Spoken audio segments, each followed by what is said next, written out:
Olá, alunos! Agora nós vamos falar sobre semiologia de lesões presentes na nossa pele.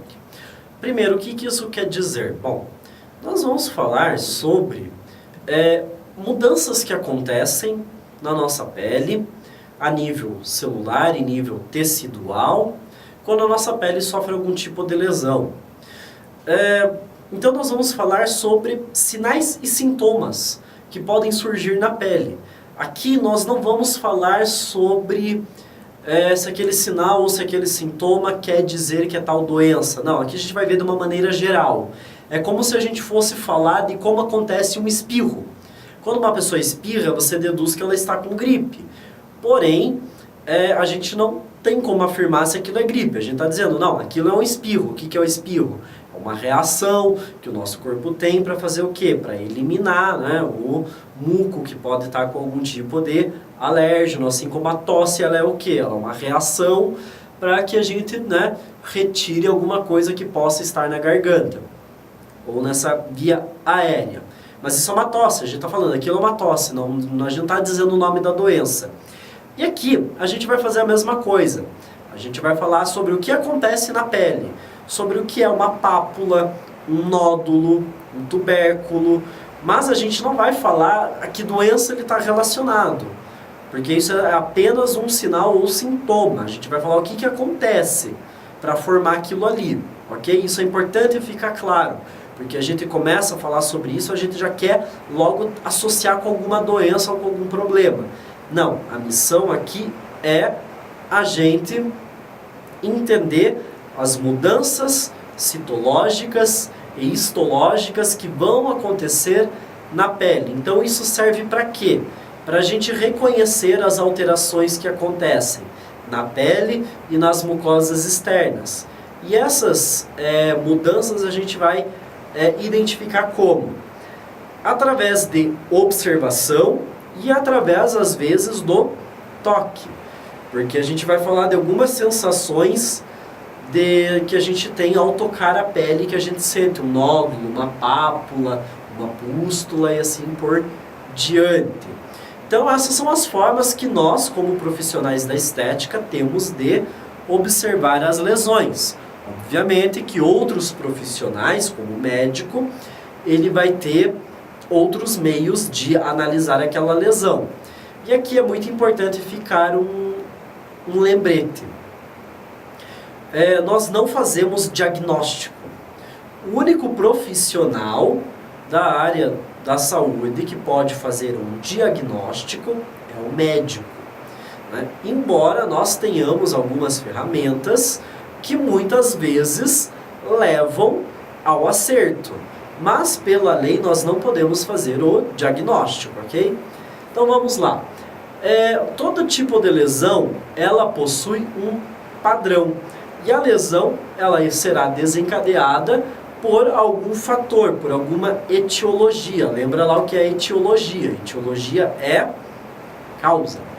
E essa causa pode ser física, biológica, pode ser química, pode ser imunológica, pode ser psíquica ou pode ser desconhecida. Por exemplo, causa física, queimadura. Uma queimadura pode formar uma bolha.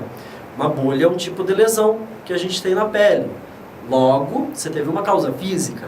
Pode ser biológica, por exemplo, acne, que é ela forma uma pústula, que é a acne, que é causada pela proliferação de bactérias. Você pode ter química também, como por exemplo, queimaduras ou reações alérgicas.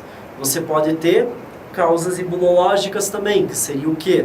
Seria doenças autoimunes. Você pode ter causas desconhecidas, que são aqueles problemas de pele que não tem uma causa ainda totalmente conhecida, como é o caso da psoríase, por exemplo. A psoríase ainda não está bem elucidada a sua etiologia, por isso ela também tem um tratamento um pouco mais restrito. Enfim, lembrando que nós não estamos fazendo diagnóstico, porém, vários sinais ou sintomas costumam levar a gente ao acerto. Então nós vamos ter situações onde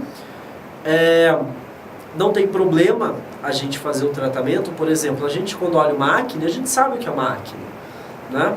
Agora, que nem no caso da acne, a gente tem que saber diferenciar os graus de acne, porque dependendo do grau de acne, aí você tem que ter o acompanhamento do dermatologista. Então, para isso, nós temos disciplinas específicas que visam você a identificar o grau de acne, por exemplo, ou o grau de celulite, e assim por diante. Aqui nessa disciplina, nós temos a intenção de conhecer a fisiopatologia das doenças. Então, vamos lá. As alterações de pele, elas podem acontecer por modificação da cor. É quando você tem uma mudança da cor da pele. Normalmente a gente observa o quê? Por exemplo, vermelhidão. Não é uma mudança da cor da pele? Também é. Então vamos lá. Essas manchas da pele a gente chama de mancha ou de mácula. Essas máculas, elas podem ter ou não relevo. O que é o relevo? Relevo é quando ao passar, quando a gente passa, né, a mão no toque, a gente sente que há um aumento na superfície, uma elevação na superfície.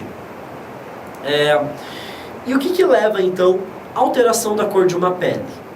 Aí, para isso, a gente tem que conhecer quais são os fatores que alteram a cor da pele naturalmente. Nós temos os principais, que são melanina, a concentração de melanina, alguns metabólitos que circulam no sangue e se acumulam na nossa pele, como por exemplo os carotenoides. Nós temos também o ferro, é um exemplo. O ferro também, quando você tem uma alimentação muito elevada de ferro, o ferro pode se acumular e causar escurecimento em alguns pontos da pele, assim como a gente pode ter o contrário, né? No caso de uma dieta com pouco ferro, quando a pessoa tem uma anemia, ela fica mais pálida.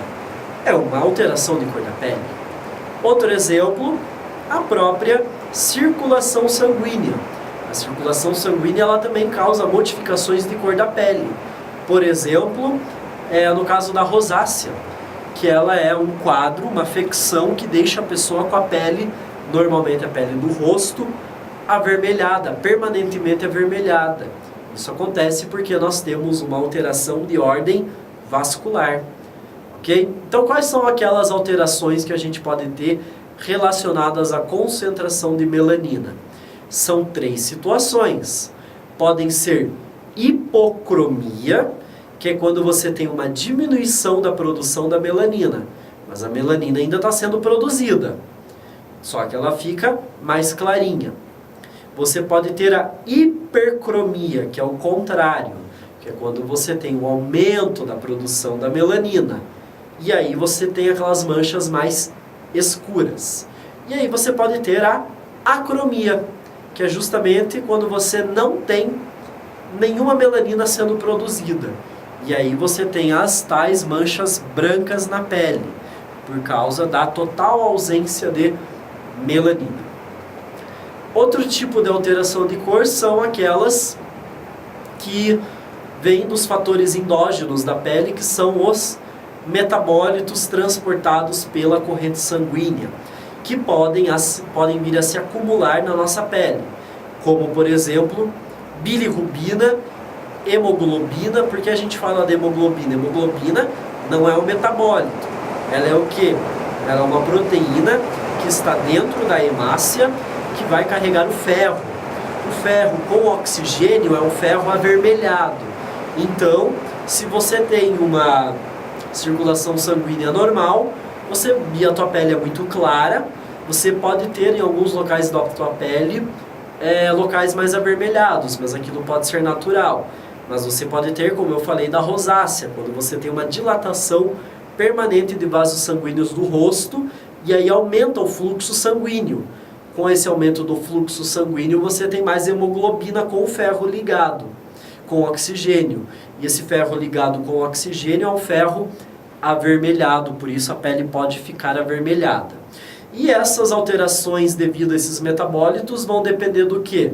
De alimentação, hábitos de vida, ocupação da pessoa, ou seja, com aquilo que ela trabalha, ou medicamentos. Por exemplo, uma pessoa, o cara ela é motorista de ônibus. O motorista de ônibus, eventualmente, ele toma muito sol, né? Dependendo da cidade, ele toma sol, caramba, toma muito sol ali no seu rosto. E o sol é um dos fatores que pode levar a pessoa a ter rosácea, porque causa uma hiperemia permanente do rosto, e daí a pessoa fica com o rosto vermelho constantemente. Então agora nós vamos fazer uma pausa e em seguida voltaremos para falar de outros tipos de lesão que a gente tem na nossa pele.